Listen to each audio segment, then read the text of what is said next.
Hello दोस्तों, स्वागत है आपका हमारे वीडियो में। आज के वीडियो में हम कक्षा 12वीं के हमारे पाठ्य पुस्तक हिंदी जो दिगंत भाग 2 है उसमें उसके 50 महत्वपूर्ण प्रश्नों को देखेंगे।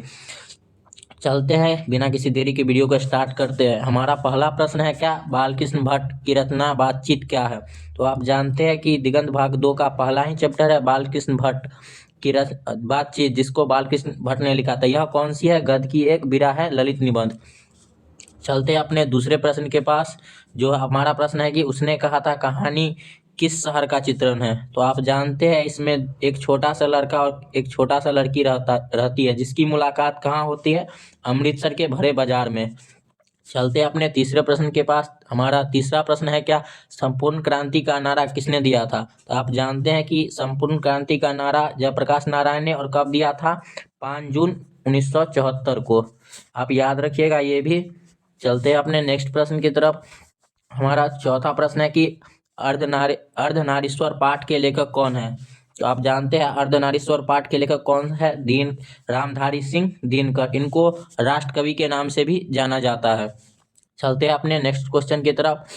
हमारा नेक्स्ट क्वेश्चन है, रोज कहानी के लेखक कौन है? तो आप जानते हैं रोज कहानी के लेखक कौन है? अज्ञे, जिनका पूरा नाम है सचनानंद हीरानंद वात्सनायन अज्ञे। इस कहानी में मालती के जीवन चरित्र का वर्णन किया है। चलते हैं अपने नेक्स्ट क्वेश्चन की तरफ। हमारा नेक्स्ट क्वेश्चन है, क्या भगत सिंह ने कैसी मृत्यु को सुंदर कहा है? तो यहाँ पर होगा क्या, देश की सेवा के बदले दी गई फांसी को भगत सिंह ने सुंदर मृत्यु कहा है। और यहीं पर एक और प्रश्न आता है कि कैसे। चलते अपने नेक्स्ट क्वेश्चन की तरफ। हमारा नेक्स्ट क्वेश्चन है कि ओ सदा नीरा निबंध किस नदी को आधार बनाकर लिखा गया है? तो आप जानते हैं कि यह गंडक नदी है।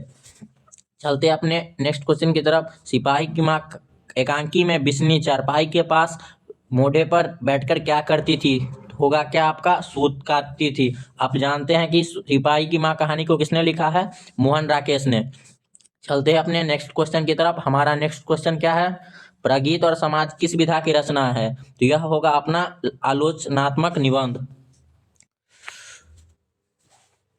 चलते हैं अपने नेक्स्ट क्वेश्चन की तरफ। हमारा नेक्स्ट क्वेश्चन क्या है? जूठन के रचनाकार कौन है? तो यह है हमारा जूठन के लेखक कौन, रचनाकार कौन है? ओम प्रकाश वाल्मीकि। चलते हैं अपने नेक्स्ट क्वेश्चन की तरफ। हमारा नेक्स्ट क्वेश्चन क्या है? मलयज का पूरा नाम क्या था? तो हमारा होगा क्या, मलयज का पूरा नाम भरतजी श्रीवास्तव।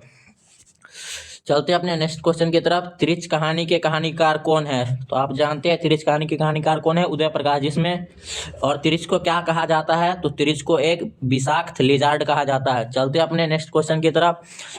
हमारा नेक्स्ट क्वेश्चन क्या है? शिक्षा शीर्षक निबंध के रचनाकार कौन है या निबंधकार कौन है? तो हमारा क्या होगा, जे कृष्णमूर्ति, जिनका पूरा नाम क्या है? जिद्दू कृष्णमूर्ति। और इन्हीं को लेडबर्ग ने विश्व शिक्षक की उपाधि दी थी। चलते हैं अपने नेक्स्ट क्वेश्चन की तरफ। बिस्नी किस पात्र की पात्रा है? तो आप जानते हैं बिस्नी किसकी है? सिपाही की माँ पात्र की, जो कौन है? मानक की माँ है। चलते हैं अपने नेक्स्ट क्वेश्चन की तरफ। लहना सिंह की भतीजे का नाम क्या था? तो लहना सिंह के भतीजे का नाम था कीरत सिंह। यह प्रश्न आया है कौन सा? उसने कहा था चैप्टर से। चलते हैं अपने नेक्स्ट क्वेश्चन की तरफ। हमारा नेक्स्ट क्वेश्चन क्या है? करवक के कवि कौन है? तो करवक के कवि है मलिक मोहम्मद जायसी। चलते हैं अपने नेक्स्ट क्वेश्चन की तरफ। सूरदास किस भाषा के कवि है? तो सूरदास होंगे ब्रज भाषा के कवि। तुलसीदास के दीक्षा गुरु कौन थी? तो तुलसीदास के दीक्षा गुरु थे नरहरि दास। चलते हैं अपने नेक्स्ट क्वेश्चन की तरफ। भक्तमाल किसकी रचना है? तो आप जानते हैं भक्तमाल किसकी रचना है? नावादास की रचना है। चलते हैं अपने नेक्स्ट क्वेश्चन की तरफ। भूषण को कवि भूषण की उपाधि किसने दी थी? तो भूषण को कवि भूषण की उपाधि सोलंकी राजा रुद्र शाह ने दिया था। हमारा यहाँ ऑप्शन सी करेक्ट होगा। चलते हैं अपने नेक्स्ट क्वेश्चन की तरफ। तुमुल कोलाह कलह में किसकी रचना है? तो आप जानते हैं तुलुम कोलाह कलह में शंकर प्रसाद की रचना है। चलते हैं अपने नेक्स्ट क्वेश्चन की तरफ। सुभद्रा कुमारी चौहान की लिखी कविता कौन सी है? सुभद्रा कुमारी चौहान की लिखी कविता कौन सी है? तो हमारा ऑप्शन होगा पुत्र वियोग, जिसमें उसने अपने पुत्र यानी कि खिलौने को खोने के वजह से इसने कविता लिखी थी। चलते हैं अपने नेक्स्ट क्वेश्चन की तरफ। शमशेर बहादुर सिंह को कवियों का कवि कहा जाता है, उनकी कविता है, तो उनकी कविता कौन होगी? उषा। चलते हैं अपने नेक्स्ट क्वेश्चन की तरफ। हमारा नेक्स्ट क्वेश्चन है, गजानन माधव मुक्तिबोध का जन्म कहाँ हुआ था? तो गजानन माधव मुक्तिबोध का जन्म छत्तीसगढ़ सुइयर ग्वालियर के पास हुआ था। चलते हैं अपने नेक्स्ट क्वेश्चन की तरफ हमारा नेक्स्ट क्वेश्चन क्या है, रघुवीर सहाय किस काल के कवि है? तो रघुवीर सहाय आधुनिक काल के कवि है, अर्थात 20वीं शताब्दी के कवि है। चलते हैं अपने नेक्स्ट क्वेश्चन की तरफ। हमारा नेक्स्ट क्वेश्चन है, प्यारे नन्हे बेटे को कविता में लोहा किसका प्रतीक है? तो ये होगा हमारा कर्म का प्रतीक है। आप लोग बताएंगे कमेंट में क्या प्यारे नन्हे बेटे को किसने लिखा है। चलते हैं अपने नेक्स्ट क्वेश्चन की तरफ। हार और जीत में मकसवाला क्या कर रहा था? तो हार और जीत कविता में मकसवाला था वो सड़क सींच रहा था। चलते हैं अपने नेक्स्ट क्वेश्चन की तरफ।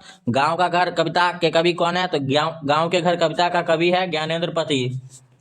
चलते हैं अपने नेक्स्ट क्वेश्चन की तरफ। जो हमारा नेक्स्ट क्वेश्चन क्या है, जायसे का जन्म स्थान कहाँ है? तो जायसे का जन्म स्थान होगा जायस कब्र अमेठी। यहाँ पे हमारा ऑप्शन सी करेक्ट आंसर होगा। चलते हैं अपने नेक्स्ट क्वेश्चन की तरफ। कवि भूषण के दो प्रिय नायक कौन थे? तो कवि भूषण के दो प्रिय नायक कौन थे? छत्रपति शिवाजी तथा महाराजा छत्रसाल। इन्हीं पर उन्होंने कवि चैप्टर लिखा है, इन्हीं दोनों के वीरता का बखान किया है। चलते हैं आप यहाँ देखिए हमारा नेक्स्ट क्वेश्चन क्या है, ग्रामर से। सदैव का संधि विच्छेद क्या होगा? तो सदैव का संधि विच्छेद होगा सदा जोर एव। यहाँ पे हमारा करेक्ट ऑप्शन हो जाएगा ऑप्शन सी। चलते हैं अपने नेक्स्ट क्वेश्चन की तरह। यथाशक्ति, तो यथाशक्ति में कौन सा समास है? देखिए जी कोई भी शब्द होगा अगर उसके आगे उपसर्ग लगा होगा तो वो हो जाएगा अव्ययी भाव समास। यहाँ पे यथा हो गया आप लोग का उपसर्ग। चलते हैं अपने नेक्स्ट क्वेश्चन की तरफ। यहाँ हमारा नेक्स्ट क्वेश्चन क्या है, जी जान में कौन सा समास है? देखिए जी और जान के बीच में क्या आ रहा है, योजक चिन्ह आ रहा है, और योजक चिन्ह किस में यूज होता है? द्वंद्व समास में। चलते हैं अपने नेक्स्ट क्वेश्चन की तरफ। हमारा नेक्स्ट क्वेश्चन क्या है, कायर का विलोम शब्द है। तो कायर का विलोम शब्द होगा बहादुर। चलते हैं अपने नेक्स्ट क्वेश्चन की तरफ। नेक्स्ट क्वेश्चन हमारा क्या है, मुहावरा से है। अंधे की लकड़ी, यानी कि अंधे की लकड़ी मतलब कि एकमात्र सहारा होगा। चलते हैं अपने नेक्स्ट क्वेश्चन की तरह। घर का पर्यायवाची क्या है? तो घर का पर्यायवाची निकेतन सदन आवास, अर्थात हमारा क्या हो जाएगा? ऑप्शन डी करेक्ट आंसर हो जाएगा।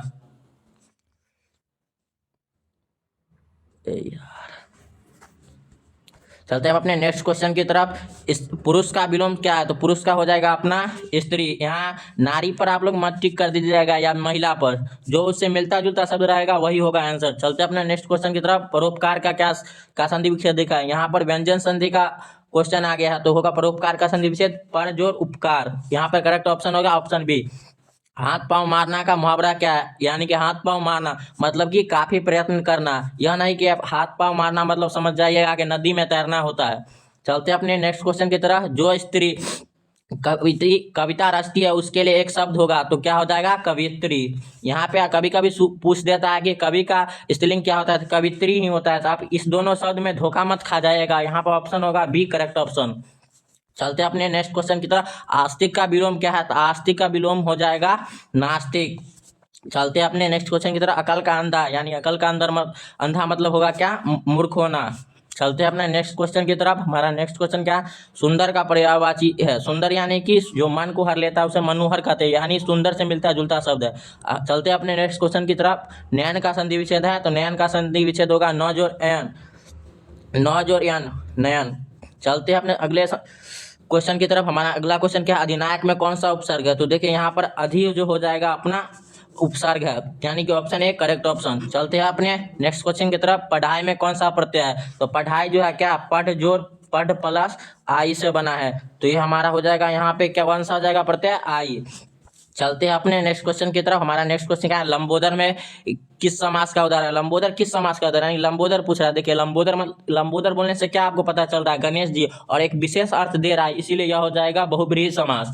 चलते हैं अपने नेक्स्ट क्वेश्चन की तरफ। हवा का लिंग है, तो हवा का लिंग हो जाएगा क्या? स्त्रीलिंग। चलते अपने नेक्स्ट क्वेश्चन की तरफ। दिग्गज का संधि विच्छेद, यहाँ फिर से आ गया अपना क्या? व्यंजन संधि का उदाहरण। तो दिग्गज का संधि विच्छेद हो जाएगा दिक प्लस गज, दिग्गज। हमारा यहाँ पे लास्ट क्वेश्चन है, दाता शब्द का संधि स्त्रीलिंग रूप क्या होता है? तो दाता का हो जाएगा दात्री।